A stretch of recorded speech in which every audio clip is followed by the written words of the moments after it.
Thank you. अभी हमने IIT pasta वाले को सुना, उनका बैंकिंग का शुरुआत एक्सपीरियंस खराब था, लेकिन बाद में उन्हें शायद दूसरी जगह से मदद मिल गई। कई चीजें होती है, तो कोई भी आप लोग अगर स्टार्ट करते हो, कोई आप शुरुआत करना चाहते हो, तो सबसे पहले आपको बिल्कुल क्लियर माइंड होना चाहिए कि आप क्या करने जा रहे हो, किस तरीके से करने जा रहे हो। अभी एक सज्जन ने आप लोगों को बताया भी है कि पहले आप मशीन तैयार कर लेते हो, फिर आप मार्केट तलाशते हो, लेकिन ये सारी चीजें आपको एक साथ करनी है। एक प्रोजेक्ट बनानी है, इस प्रोजेक्ट में आपके कितने कॉस्टिंग होंगे, इसके लिए आपको बिल्कुल क्लैरिटी होनी चाहिए। इसके बाद आप अपने प्रोडक्ट्स को बनाएंगे, उसके लिए कहाँ से आपको अगर स्किल लेवल की जरूरत है वो कहाँ से मिलेंगे, टेक्निकल पर्सन की जरूरत है कहाँ से आप लोगे, आपकी एबिलिटी क्या है, मैनेजर के पास आते हैं वो बैंकर्स भी आपको रास्ता भी बताते हैं। कई लोगों के मन में ये भय होता है कि हमारे पास फाइनेंस नहीं है, कैसे करेंगे। तो उस संबंध में भी हम बताना चाहते हैं कि गवर्नमेंट की तरफ से काफी सुविधाएं हैं विदाउट कोलैटरल, जो कि सीडीपी में से भी कवर है 2 करोड़ रुपए तक है, जो बैंकर्स आपको आसानी से दे सकते हैं। और अभी जो नए बजट आए हैं और एक्चुअली सचिव को एक समिट हुई थी वेबएक्स पे, इसमें सारे बैंकों के रीजनल हेड्स और जोनल हेड्स जुड़े हुए थे। उसमें हमारे वित्त मंत्री और वित्त मंत्रालय के कई अधिकारी थे। उसमें ये बातें भी आगे आ गई है कि शायद आप ये 2 करोड़ की सीमा को आगे बढ़ाकर 5 करोड़ कर दिया जाएगा। तो आपको 5 करोड़ विदाउट कोलैटरल बैंक आपको फिनांस कर सकती है। इसमें कुछ खास गारंटी फी लगती है। एक समय गारंटी फी 3% हुआ करता था, ये साल घट के 2% हुआ। और इसी DFS की मीट में सामने आया कि शायद अगले साल से अप टू 1 करोड़ ये गारंटी फी भी 1% हो जाएगा। तो ये काफी सुविधाएं हैं। इसके अलावा कई इंसेंटिव्स हैं जो गवर्नमेंट स्कीम्स हैं, उसमें भी आपको सब्सिडी वगैरह मिल रहे हैं। बैंकर भी आपको बता सकते हैं कि इस पोर्टल पे जाकर के आप अप्लाई करो या DIC में जाकर के आप मिलो, वहां से आप अप्लाई करो। तो वो एप्लीकेशन आके कुछ भी नहीं समझ में आता है, उसमें जो है उनका बहुत सारे चीजें जैसे उनका पॉइंट ऑफ सेल है, उनका मतलब डिजिटल बैंकिंग है, ये सारी बातें बैंक जो है हमारे प्लेयर को ये सुविधा दिलाती है। और नए रूप में जैसा कि आपने हमारे आनंद साहब ने बताया, अभी तो पोर्टल की बात आ गई है।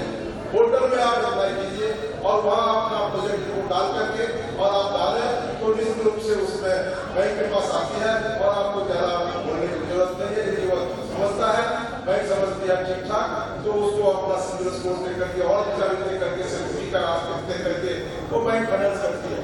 और जहाँ तक सब्सिडी की मामला है, अभी तो जैसा इन्होंने कहा है, CGMBC के साथ जो अच्छे इंस्ट्रक्टर हमारे हैं जिनके पास सब्सिडी के लिए कुछ नहीं है, फिर भी CGMBC के साथ उस लोन को गारंटी के रूप में दे करके उनको फाइनेंस दिया जा सकता है। Thank you so much sir. हम ये जो हमारे ऑडियंस है उनसे भी सवाल लेंगे, लेकिन इससे पहले आगे बढ़ेंगे सर की तरफ। सिर्फ बात एक गलती जो मैंने अक्सर देखा है लोगों को करते हुए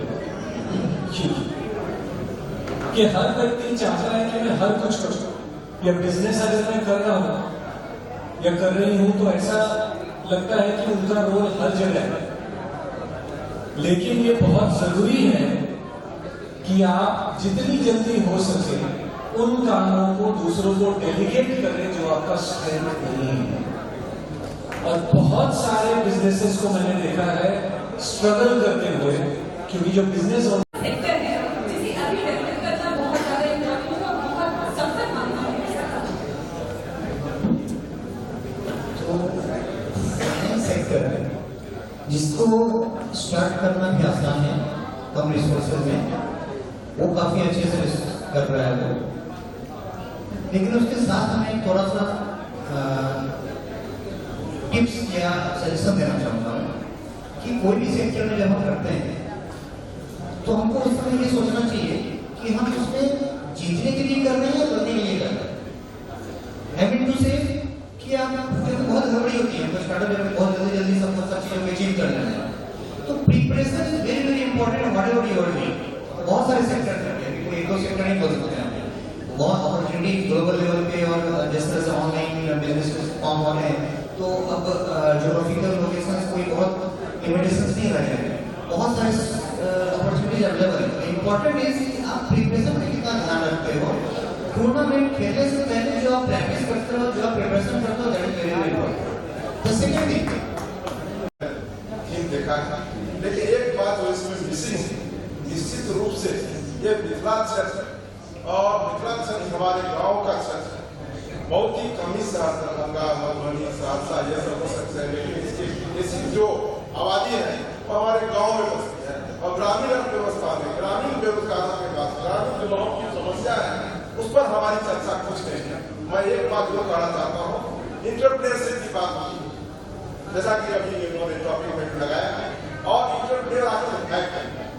हर आदमी के पास अपना एक डिजायर होता है कि हम अपना ऑन करें, अपने ऑन करें।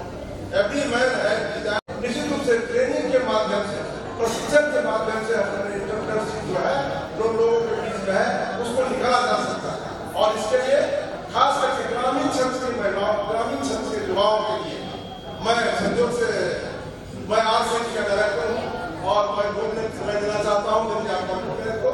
मैं RCT मतलब कि ऐसे पूरा फॉर्म है, rural self employment training institute, जो पूरे भारत के हर जिले में है और मिथिला के भी भारत जो मतलब हमारे जिले हैं, हर जगह RCT की स्थापना भारत सरकार के द्वारा जो ग्रामीण विकास मंत्रालय के द्वारा की गई है, जहाँ पर हम खास करके ग्रामीण युवा बच्चों को मतलब EGP का ट्रेनिंग देते हैं। आप उसको EGP कर सकते हैं, क्योंकि ग्रामीण क्षेत्र में जो है agriculture is best, agriculture best EGP, जैसे मतलब उसमें जो एग्रीकल्चर से रिलेटेड कोई काम कर रहा है, उससे डेयरी है, मतलब जुड़ा कि नहीं, उस इम्प्लॉयमेंट से जो नहीं जुड़ने का समस्या क्या है, उसको हल करने का भी हम प्रयास करते हैं। ये भारत सरकार का ये ट्रेनिंग का तो ये है सिलेबस है।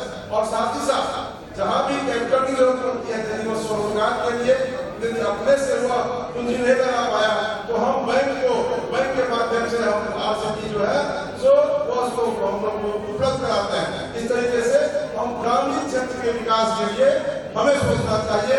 और जब तक RCT जैसे संस्था को यदि पूरा विकसित नहीं किया जाए, उसको पूरा मतलब हैंड होल्डिंग नहीं किया सरकार की तरफ से या हमारे जो स्पॉन्सर बैंक होते हैं उनके तरफ से, तब तक जो ये हमारा जो इमर्जिंग मिथिला में